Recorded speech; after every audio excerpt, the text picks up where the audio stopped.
to Mama Mystery. Today, we are finally talking about the Casey Anthony case. This is a case I followed extensively when it was actively going on, and I've brought this case up a lot in my past episodes, and I got a ton of feedback from listeners who said I should make an episode about this case. Most people who follow true crime are well aware of this story, but believe it or not, I am marrying someone next month who doesn't really care for true crime and is not aware of this case. Hello, everybody. I brought him in to join me on this episode while I tell him all about the monster that is Casey Anthony. So welcome, my fiance, Austin. Hello, everybody. Are you excited? I am. I listen to these podcasts on my walk every night, and Kelly's made me like true crime more than I've ever liked it. So tell me what you do know about Casey Anthony, if anything. So really all I know is that she was crazy, killed a baby, and did she kill a baby with hangers? What? No. Okay, no. Okay, I don't know. I thought didn't somebody kill somebody with hangers like or something? Maybe in a movie. This is awful. I think that's Mommy Dearest, which would be fitting for her. I know that she killed some kid, and there was evidence stacked against her, but she... Don't give away too much. But I don't know anything else besides that. And I have a buddy that thinks she's like the hottest thing in the world. Oh my God, which is so disappointing. And we're not even going to name that person. We'll keep his name off this. We'd have to beep it out. Yeah. But yeah, he thinks she's super hot. So. Super hot? That really just makes absolutely no sense in my mind. How anybody could look at a picture of her and think she's hot. Maybe I'm the only one. Maybe there are people out there who think that she's attractive. I don't know. Like in the documentaries that I've watched of her, people do comment on how this was such a sensational case because she was this attractive mom.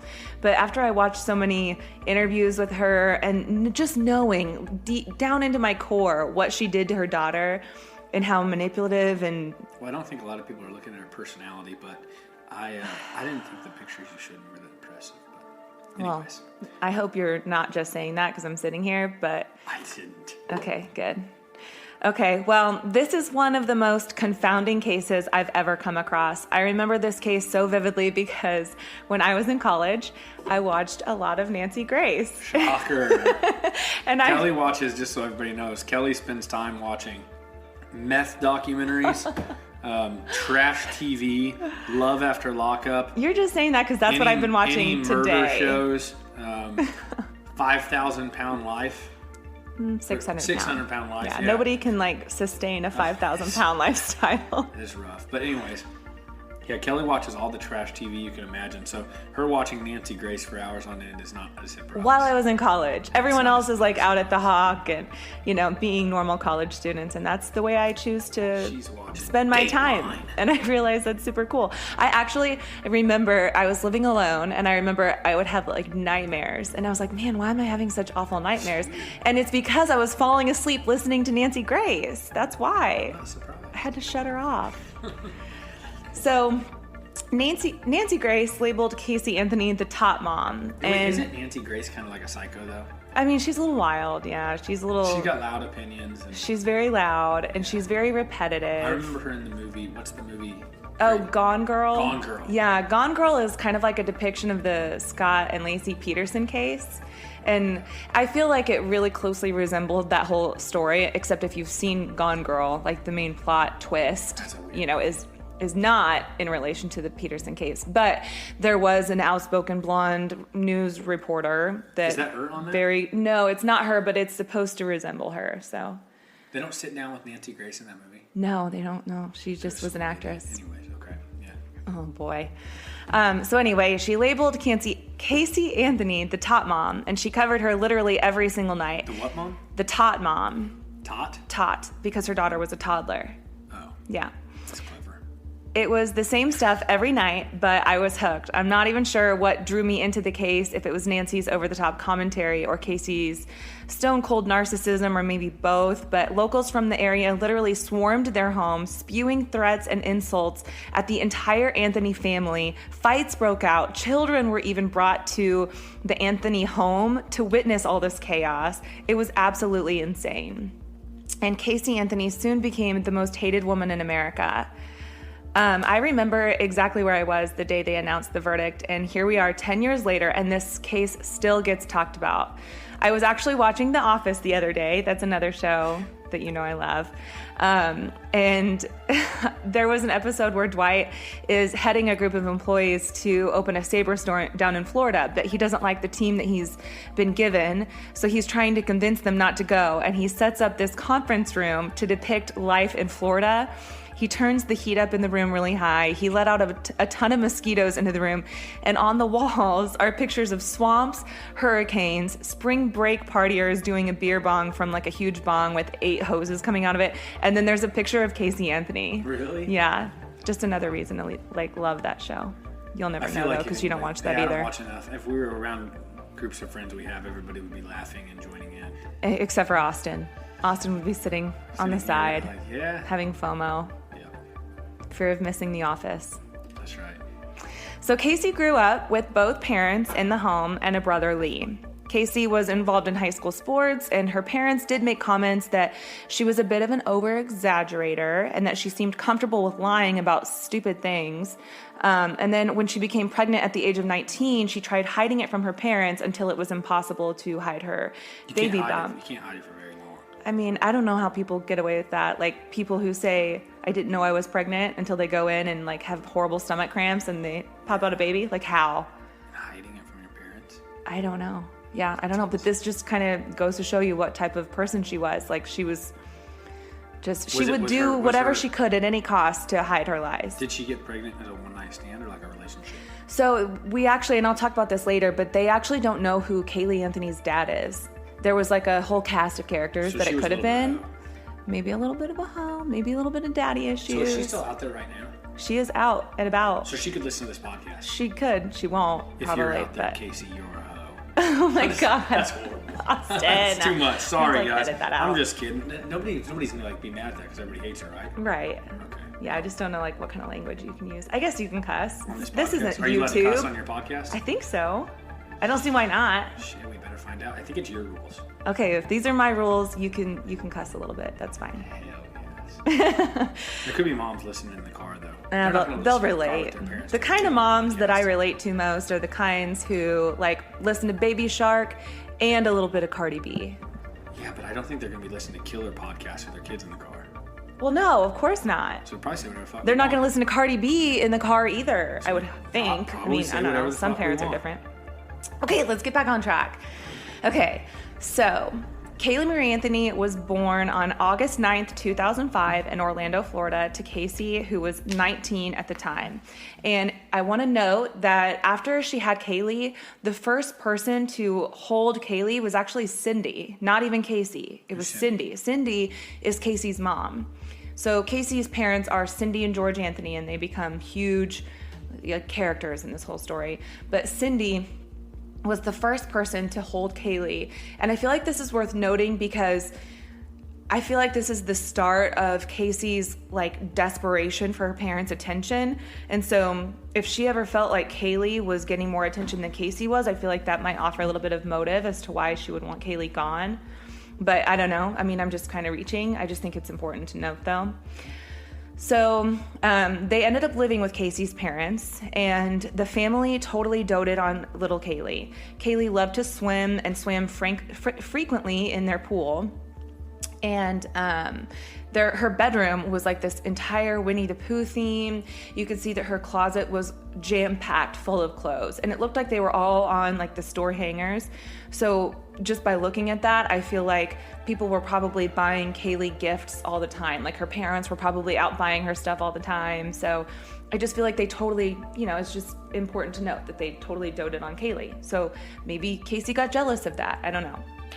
But Casey was dating someone at the time that Kaylee was born. His name was Jesse, and they told him that Kaylee was his daughter. However, a DNA test confirmed that he was actually not the father.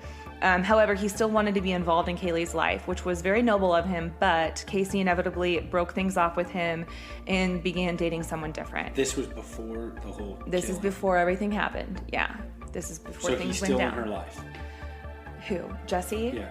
No, they dated while Kaylee was alive, but Casey admitted, or no, I guess they took a DNA test, and Jesse found out that Kaylee was not in fact his daughter, and then Casey ended up breaking up with him anyway. So he wasn't around through the like death. No. No, Casey started dating someone new, but we'll get to that in a second. And there were other contenders to Kaylee's paternity, but 2 of them had actually passed away in separate car accidents. And to this day, Kaylee's father is still unknown. We still don't know who Kaylee's actual father is. That's weird. Yeah, so I mean, I guess she was maybe a little bit of a hoe. Yeah. So in May of 2008, Casey started dating a new guy, Tony Lazzaro. So this is her boyfriend throughout everything, okay? Tony Lazzaro. She would hang out at his apartment frequently and would sometimes bring Kaylee with her to his apartment. His roommates described her as an adorable, polite, confident, fun-loving little girl, and they would describe Casey as a loving mom and never reported incidents of mistreatment. When Kaylee stopped coming around, one of the roommates asked where she'd been, and Casey would say, she's with my nanny or she's with my mom, but never gave the roommates any reason not to believe her. So when they heard that she had been missing for 31 days later in this story, they were shocked because they never let on to any trouble brewing. So this is where everything begins, okay? July 15th, 2008. At 8:09, there were 3 calls made to 911, starting with allegations of theft. Cindy called asking where she needed to bring her daughter Casey in order to press charges on her for stealing her car. And she also alleged that Casey was stealing from her and had bank statements to prove it. This is all within the first phone call. And what ended up happening was Casey was driving around her car that was titled in her parents' name. And she hadn't been coming home, and even if she did come home, she would just tell them she was going to work at her job at Universal Studios, and then they just never really saw much of her, and they didn't see Kaylee either. But according to them, Kaylee was either with Casey at Tony's house or was with the nanny. And how old is Casey at this time? I think she's probably 22, 23. Okay. And full-time job, like an adult. Yeah, that's what she's telling them, yes. So then Casey leaves the car, abandons the car, and the car gets towed. Well, since the car is titled in Casey's parents' name, the letter notifying them of the car being impounded goes to their home. So when Casey's parents get that letter, they flip out, they go over to Tony Lazzaro's home, grab Casey, bring her home, and they're like, what the hell's going on? Like, so that's why they called 911 to report the theft of the car, because they've just like had it with Casey. Then at 8:44 that night, Cindy calls back to say there's a possible missing child because she hasn't seen her granddaughter in over a month. She also told the operator that she hadn't seen Casey in a month either, but finally found her, just not with Kaylee. And then the third call comes in at 9:41, an hour later, and it's Cindy again. She's hysterical, saying that Kaylee is missing and that Casey said she's been, quote, taken, and that Casey has been trying to find her. Then Cindy says to the operator, there's something wrong. I found my daughter's car today, and it smells like there's been a dead body in the damn car. Then she says, oh my God, she finally admitted the babysitter stole her. So I assume at this point the deputy is on his way, but in the meantime, the operator wants to speak with Casey. In the background, you can hear Cindy hysterically tell George Kaylee is missing and hands the phone over to a stone-cold Casey. And she says very matter-of-factly, Casey says, my daughter's been missing for the last 31 days. And she's super calm and matter-of-fact with this information, which to me is just so bizarre. The operator says, who has her? And Casey answers, her name is Zenaida Fernandez Gonzalez. She's been the nanny for about 1.5 years, almost 2 years. The operator asks, why are you calling now? Why didn't you call 31 days ago? And Casey responds coldly, again, like it's almost like she's answering to a boss as to why she hasn't shown up to her job for 31 days. Like you would not think by the tone of her voice that her child is missing and has been taken. Casey responds, quote, I've been looking for her and going through other resources to find her, which was stupid. Like, that's all she says. Yeah. Which was stupid? Yeah, that's what Casey says. She says that to the operator. I've been looking for her and going through other resources to try and find her, which was stupid. Just like, what? It's already like you're guilty. Just lacking any sense. Do you have the call? Can you play the call? I can, but... I've been looking for her and have gone through other resources to try to find her, which was stupid. Since the calls, police... That's wild. Yeah. So I don't know how well that came across on the podcast because I was just playing that from my phone. But you can find it on YouTube. But you can find it on YouTube, yeah. That is crazy. Yeah, That's insane. like from the get, you're already guilty. Yeah, it's just like, how can you be so nonchalant and have no sense of urgency in your voice that your daughter's missing? Yeah, that's crazy. So obviously the thing that struck everyone was the fact that she was gone 31 days and that Casey didn't report her missing. It wasn't until the grandmother reported her missing that authorities finally were able to get involved. So in the beginning, Casey sticks to the story that Zenaida took Kaylee. And she was very detailed in the police report that she made, even offering a full sketch of Zenaida. And then also in the police report, she reiterates the words, "my daughter," over and over, almost as if to remind whoever is reading that she is Kaylee's mother, and mothers would never harm their daughters. But the irony here is that she let 31 days go by while, quote, her daughter was missing. And while she says in the report she spent every day looking for her, even stealing and lying from friends and family in order to find her, the reality is that she actually spent her time quite differently. She was no desperate mother eager to find her child, and I'll get into those details in a little bit. But what are your thoughts? Like, can you imagine how is like her parents, could you look at your daughter and know, I mean, you don't even, I don't know, it's weird because from listening to your other stories, you don't even, like right now it's already obvious. Right. 31 days is a freaking month. An entire month. Imagine if Jack and Ken were gone for a month. I can't. You're gone, chilling. We don't know where they're at. We're trying to look for them still. Like it's just. And you know, like Cindy and George, Casey's parents, were very involved. So it's not like. So how did they not catch it earlier? Right. That's kind of what blows me away. Are like they ever in on it Kaylee later? was living there. Kaylee was living there. Her bedroom was at their home. See, so are they ever? Later in the story, do they ever come in like as like? Yes, so like they could maybe know what's up. Yeah, George later on becomes kind of a suspect, and the defense kind of uses him as their scapegoat. But I mean, that is just something that makes you think. You know, like sometimes you have grandparents that aren't involved. Tony in your kids. obviously has to be in on it. I don't know. I mean, I'll kind of get into right, what going. he had to say Keep too. going. Okay. So this is crazy. In an effort to gather more information, deputies took Casey to her place of employment. She told them she was working at Universal Studios, which is also what she told her parents, so that's where she led them. When they got there, the security guard at Universal Studios said, "I'm not finding an employee here by that name. Who is your supervisor?" So Casey spits out some random name, and the security guard says, "I can't find that either." So he asks, "What's your extension?" And she just spits out a number. What? At what point do you throw in the towel on this one? I mean, This is like when I call Hy-Vee, I'll call a Hy-Vee in the middle gosh. of Minnesota or Iowa, and I'll say, "Hey, I'm not going to be in for work tomorrow," and I make up a manager's name and everything. Like, Yeah. what the hell? This is how Austin likes to do pranks. Except you have the feds on We you. just point that out because you just started saying that. Like, Yeah, whatever. They'll figure it out. So you have the feds on you, and it's a case, and you're the just actual making up. feds. Yeah. They're taking you. I mean, you have the entire car ride there, the entire walk up to the building, and in your mind. To throw in the towel and say, "Hey, you know what, guys? Your mind I has to be actually don't racing. work Like, how here." the hell am I going to pull this off? I'm just going to cross my fingers and hope for the best. Like. All I keep thinking about the whole time so far, and we're not even to the crazy parts, is like, this lady's still out there right now. Yeah. She could listen to this podcast. She's still out there, you crazy bitch. If you're listening, just how dare you? Stop, I don't want her to look us up. She's obviously crazy. She's obviously Keep crazy. going. Okay. So they ask, "What's your extension?" She spits out a number. That extension doesn't exist. So at that point, the guard lets them through the gate, and Casey leads them down all these hallways. What?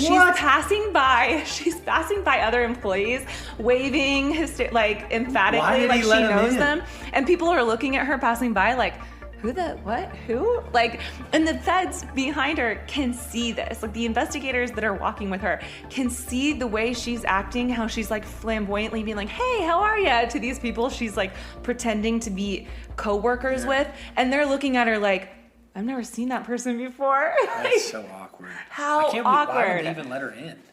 I mean, I guess probably because she had federal investigators with her. So with them having like their, badges, I'm guessing probably a security guard was like, well, you've got these people with you. I mean, sure, I guess do what you need to do. Like, I don't know if he walked with them. I don't know, but I do know was the goal to go in there and to question other employees about No, their initial goal was to take her to Universal Studios in hopes that it might prompt some sort of information.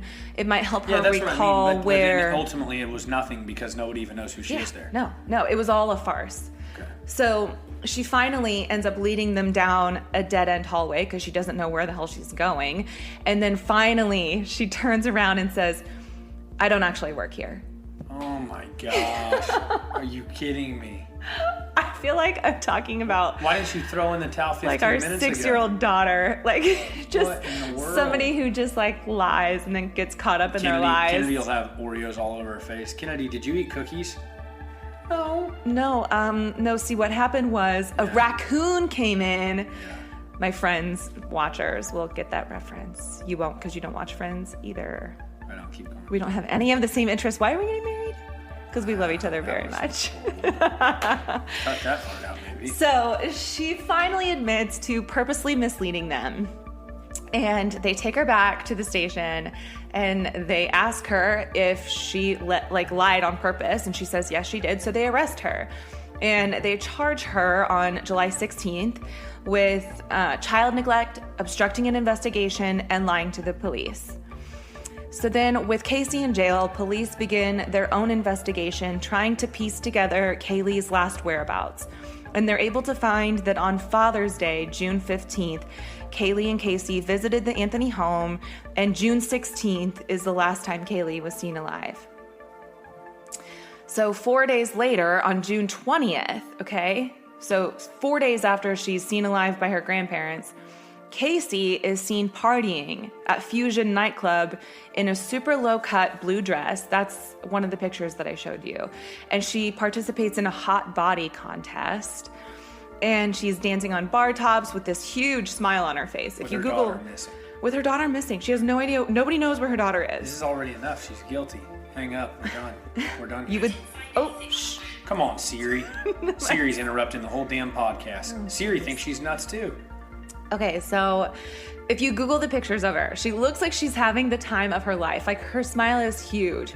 So over the following month, she's also captured on various security cameras shopping without Kaylee. There's multiple instances where she's seen walking into Target and grabbing a cart, but she's by herself. She also gets a tattoo on her shoulder that says Bella Vita, which is Italian for beautiful life. Now, keep in mind, her story is that Kaylee was abducted by the babysitter, and Casey claims that she spent all this time looking for Kaylee. So why then is she pictured at bars, participating in hot body contests, getting tattoos that say beautiful life? Like, how beautiful is your life if your kid is missing? It makes no sense.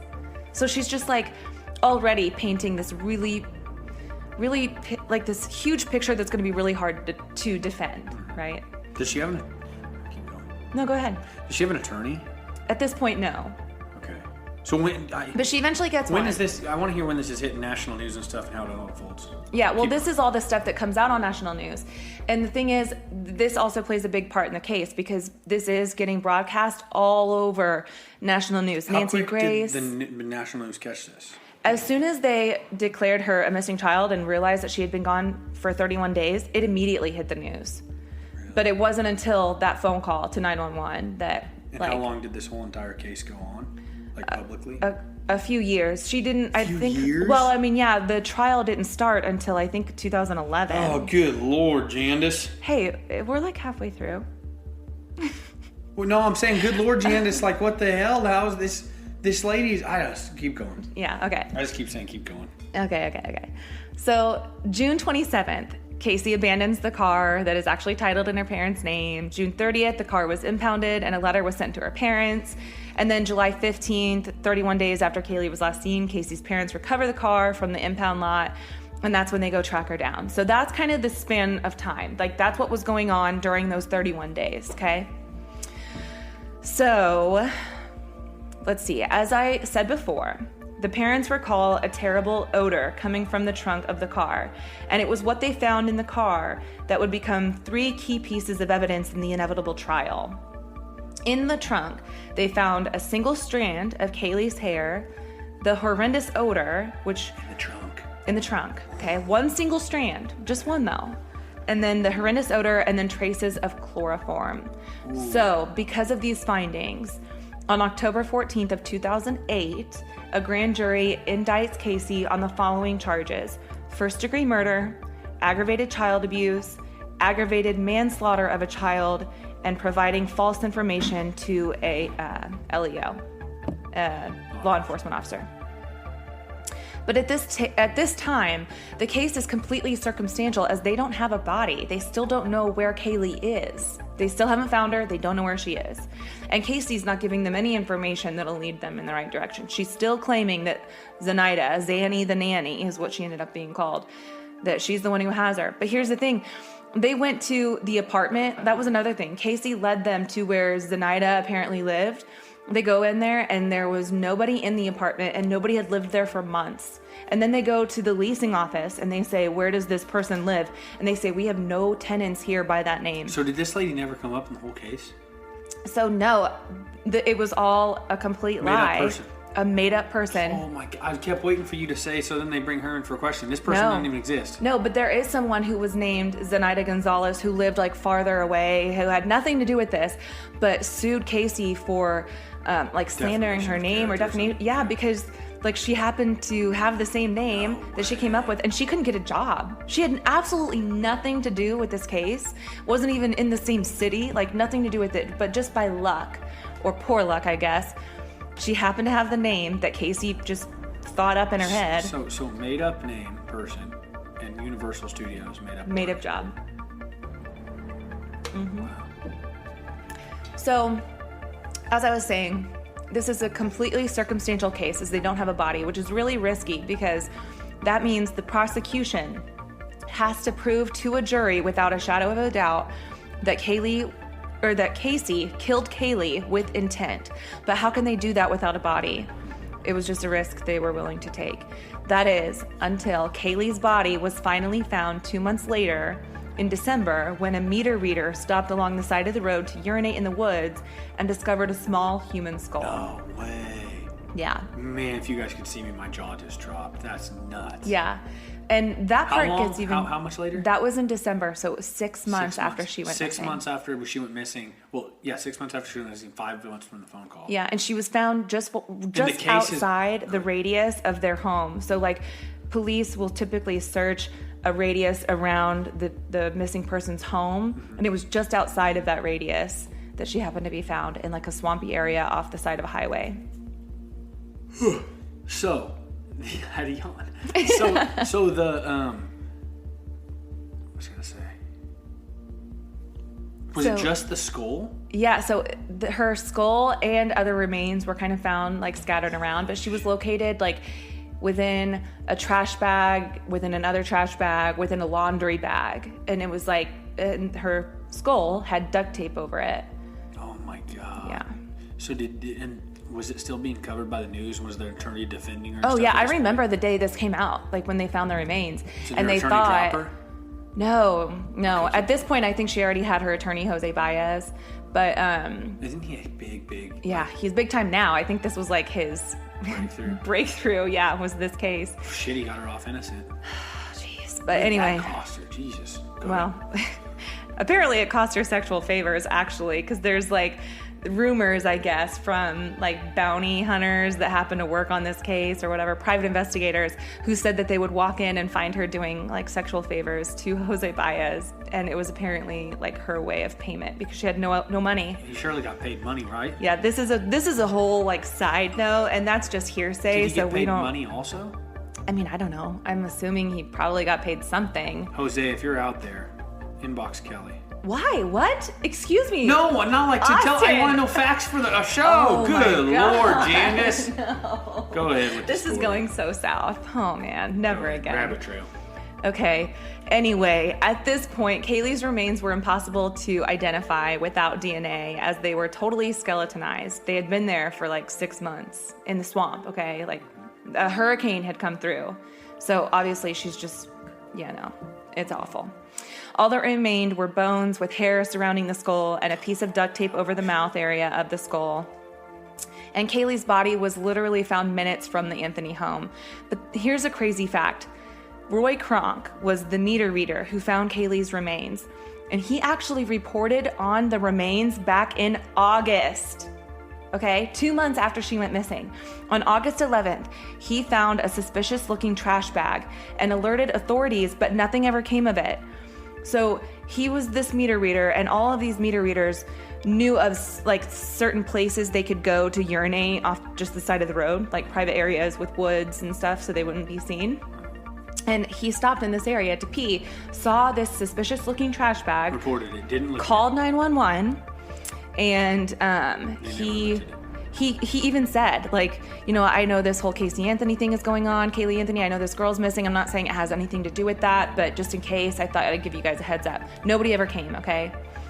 Then it was reported that the area was already searched, so the responding officer that day didn't look any further. So he calls again, okay? He actually ends up calling 3 times. The third time he calls on August 13th, okay? He calls on the 11th, the 12th, and the 13th. And he offers at this point to meet with the police officer because he keeps going out there and Roy keeps seeing the bag. So he's like, what the hell? Can he see the skull? No, he only sees the bag. So at this point, he calls offering to meet with a police officer because Roy believes it could be related to the missing toddler. The deputy who met him out there began walking out there, slipped, and fell and just decided, F this, I'm not going out any further. And then the deputy proceeded to berate Roy for wasting his time and left. No way. Yeah, that officer was eventually fired for negligence. But just imagine all the evidence that could have been intact had authorities actually done their job, because by December, all that was left was bones and very little forensic evidence. But can you imagine how different this story would have turned out? I mean, he freaking saw the bag. Like, that part just blows my mind. That would have been within a month. Yeah. Within 2 months. Well, yeah, within a month of her being reported, but within 2 months of, yeah. So, I mean, who knows what they could have been able to find. So, anyway, it wasn't until he was back in that same spot in December that he actually took it upon himself to use his meter reader stick to prod the bag, and that's when he found the skull. Gosh, it's nuts. Yeah. So fast forward to the trial. The prosecution's argument rested heavily on the odor in the trunk, the hair found in the trunk, and the chloroform that was found in the trunk. Their theory was that Casey used chloroform to kill Kaylee, then put her in the trunk before dumping her body somewhere else. So let's go through these pieces of evidence used by the prosecution. Chloroform. Do you know what chloroform is? Yeah, so those of you who don't know, chloroform is a deadly chemical that's been used in the past to put someone to sleep, but it can be fatal if it's used in high doses. So when the police searched the family's home, they took the computer and found in the computer's search history terms... Chloroform ingredients or some shit. Yes. Oh my gosh. Chloroform, quote, alcohol, quote, acetone, which are the ingredients in chloroform, how to make chloroform, and even neck breaking. So they tied together the traces of chloroform and the search history to come up with a theory that Casey killed Kaylee with chloroform. I know, it's horrible. And then this didn't come up until after the trial, but apparently the person who searched the family computer was either in training or was like a novice at it, because I guess they only searched like one of the hard drives or something, like without going deeper. And they missed a search that was conducted on that family computer that was foolproof suffocation. Someone in the home searched foolproof suffocation, but that never came up through the trial because whoever it was that conducted the search on their hard drive never found that until later. Yeah. So this may have been one of the biggest mistakes made by the prosecution, because they really stuck to this theory rather than offer other possibilities of how Casey could have killed Kaylee. Casey never graduated from high school, so the idea that she could just whip up some chloroform in her home is a bit of a stretch. And the process of making chloroform does include the ingredients that she searched for, but you have to distill this solution in order to actually use it. And distilling is a very complicated process that requires special tools that aren't just found in anybody's home. So let's talk about the odor in the trunk, okay? Cindy calls and said, it smells like there's been a dead body in the damn car. Decomposing bodies have a very unique scent. And even though cadaver dogs hit on the car for the smell of decomposition, the defense argued that Casey had put garbage in the trunk and that she totally forgot it was there. And even Casey's mom, Cindy, who originally made the comment that it seems like there's been, or that it smells like there's been a dead body in the damn car, argued in Casey's defense, her mom said that there was a pizza in the trunk rotting. But if that's the case, why would dogs hit on the trunk for the smell of decomposition? Can cadaver dogs decipher the difference between rotten garbage that might contain decomposing animal product like beef or pepperoni and a rotting human body? Like, that was a question that they came up with. So in an experiment done with a trained cadaver dog, a dog was put in a car lot and 3 of the cars in the lot contained various types of decomposition. I just think this is interesting, which is why I'm including it. But one car had just trash, one had animal decomposition, and the third was human decomposition. And without fail, the dog only alerted to the car with human decomposition. Their noses, I guess, are just so finely tuned to detect human decomp that there is little room for error here. So the fact that the dogs hit on Casey's trunk, telltale. I mean, yeah, but apparently it's not like a foolproof science. And sometimes you can get false positives because, let's say, in this case, Casey put Kaylee's body in the trunk of the car and then moved it. Well, that body still left like a picture or like a frame, a scent frame in that trunk. So the dogs hit on it even though there wasn't a body there. So they consider that a false positive just because her body's not still there. That's crazy. Which I think is bullshit. I mean, at what point do you just say, like, let's have some common sense here? Like, not everything has to be explained 100% by science. At some point we have to use our common sense. Logic. Yes. So what was the argument against the hair in the trunk? So the hair in the trunk that belonged to Kaylee. So when a body dies, hair undergoes a process called post-mortem banding, which essentially marks the hair after someone dies. When someone dies and the decomposition process begins, it leaves a dark band on the hair near the root, and it usually takes 2 to 3 days for this to occur. The hair that they found in Casey's trunk did contain that banding, and it did belong to Kaylee. However, the defense argued that this isn't an exact science either, and that sometimes the pH levels in unique conditions can affect someone's hair in a similar way. So like, water, if you go swimming, I guess, sometimes it can produce a similar effect. But again, like, are we just ridding ourselves of common sense here? Like, so what was the argument against the search history? So the argument against that was that Cindy Anthony made those searches, that she was actually trying to search chlorophyll because she had some plant that was dying in her house, and she was trying to find, yeah. So this is where the foolproof suffocation, if it would have been found sooner. Yes, could have been big. Really big. And then the argument on the search containing neck breaking was that Cindy Anthony came upon some video, like one of those fail videos of skateboarders falling and getting hurt. Oh, you just want to check it out. I got you, Cindy. I feel you, Cindy. If you're out there and you watch this, I get that. But here's the other thing. The prosecuting attorney was able to point out that Casey is the only person who could have made those searches because Cindy would have been at work at the time the searches were made. Look, but here's Cindy the video I watched. Skateboarding fail video. I can't imagine that. Like, if my daughter was being accused of killing my granddaughter, and like, I just can't wrap my head around that. Like, how can you defend your daughter in that? What was the defense against the chloroform in the trunk? What do you mean? What was their reasoning against the the traces defense? of the chloroform in the trunk? That it was left by the trash. Does that it was come just from trash? No, but they brought in this scientist that tried to do, the prosecuting attorneys brought in a scientist that was able to do these air testing samples, and all the defense did was just kind of question his credibility. So the defense, all they had to do here was place seeds of doubt in the jury. That's all they had to do. Does the jury ultimately decide 100%? Yes. 100%. 100%. So it's up to the jury. So in order to prove her guilty or not guilty, it has to be 100% of the jury Unanimous. agrees that she's guilty. Yes, it has to be a unanimous vote. Unanimous to me would mean like 9 out of 10. You're saying it has to be 100%? Unanimous is 10 out of 10. If there are 10 jurors, all 10 have to agree that she is guilty or not guilty. So are you allowed to tell me yet how many said what? Well, they all agreed. I'll get to that point. Okay. But here's the thing. Even if one person with common sense could have said, I don't know, this just doesn't sit well with me. Like, I very strongly believe she did it. I can't say one way or the other. Then that would be a hung jury. It would be a mistrial, and they'd have to retry her. It happens all the time. So that's what blows me away. How many trials were they on this? One and done. In all 10, how many is there? I don't know. Probably, I don't know. Let's say there's 10. But so say there's 10. All 10 of them agreed that she was not guilty. Not guilty. Yeah. What? I mean, it's well known by now. Like, the jury, decided she was not guilty. All of the jury. Despite all this evidence, yes. I don't understand that. Yeah, well, here's what happened.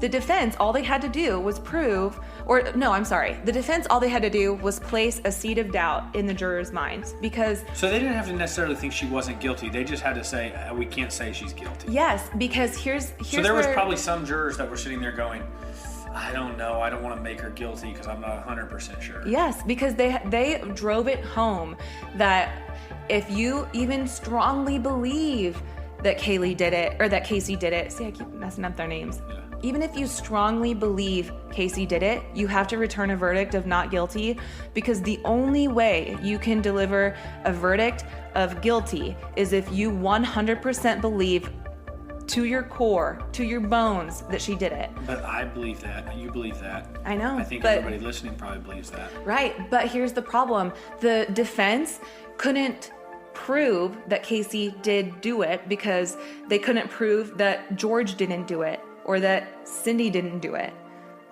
or that Tony Lazzaro couldn't do it. Else. So that she was murdered, but they said it could have been not been Casey, guys. Yeah, so the defense, when they come in, they start saying that... So when they're saying Cindy did the searches, now some of the jurors are going, maybe Cindy killed her.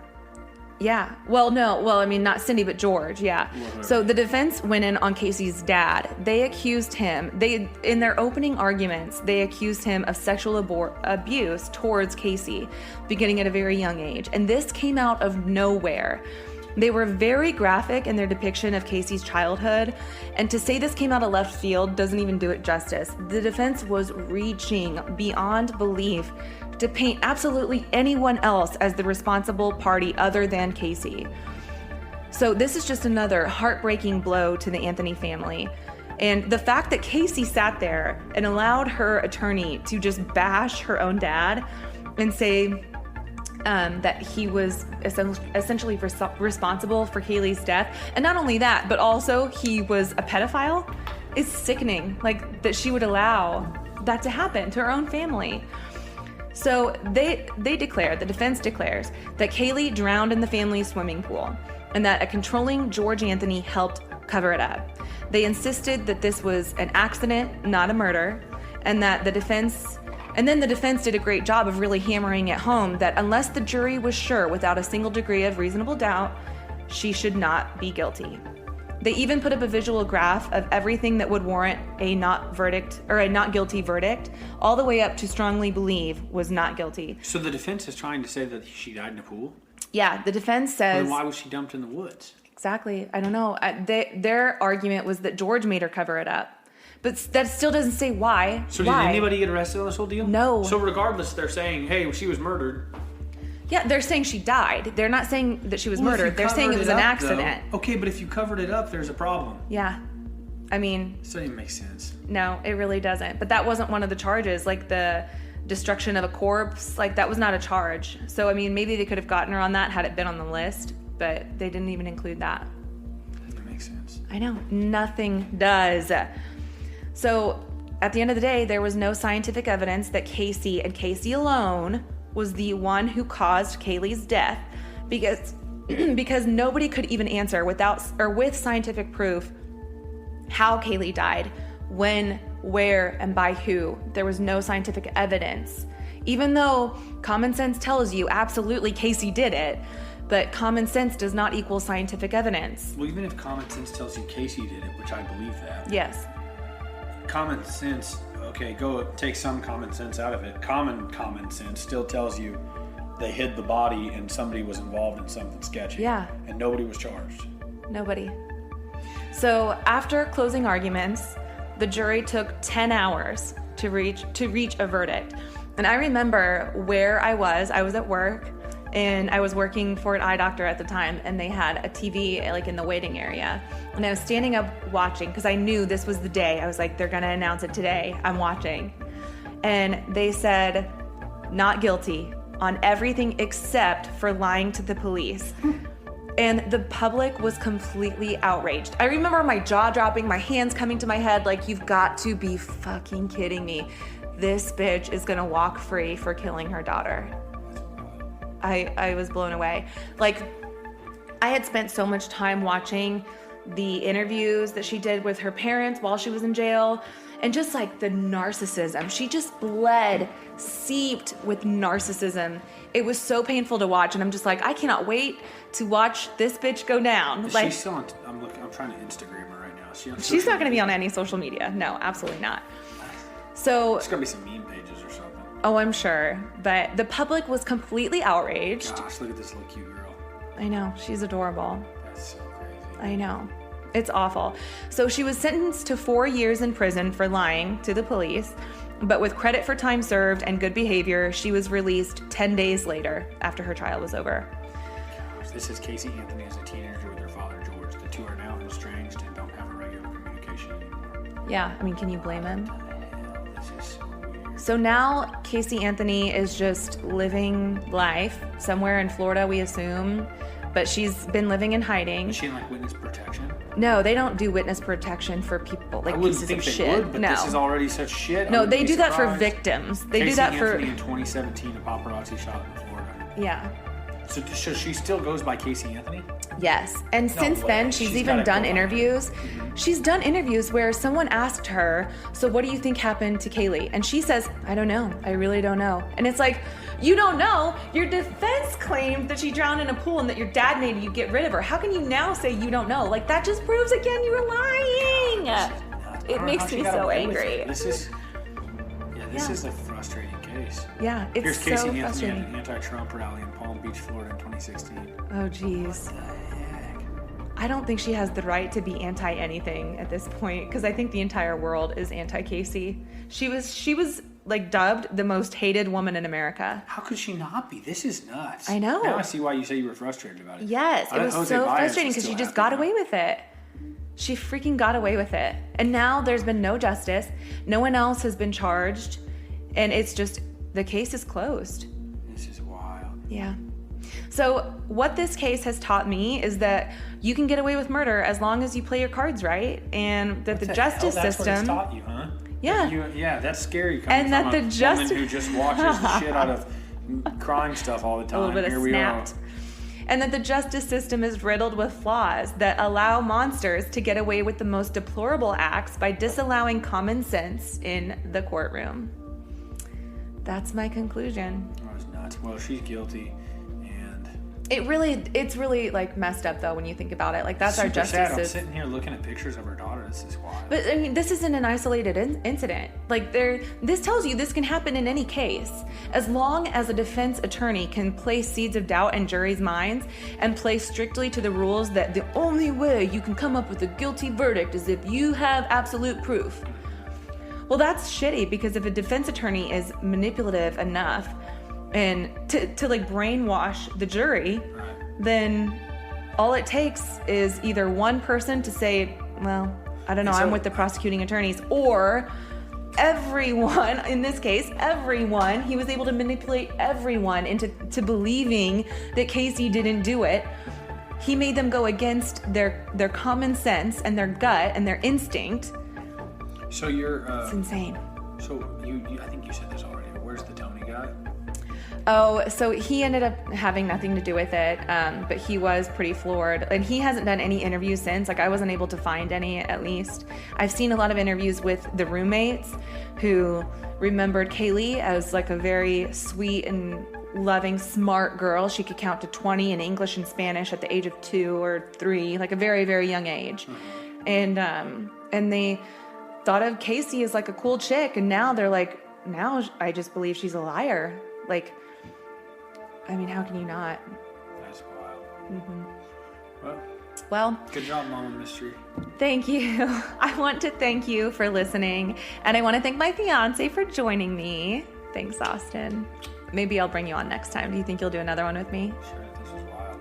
Yeah, it was pretty wild. I only do the wild ones. Until next time, stay vigilant, and thanks for listening.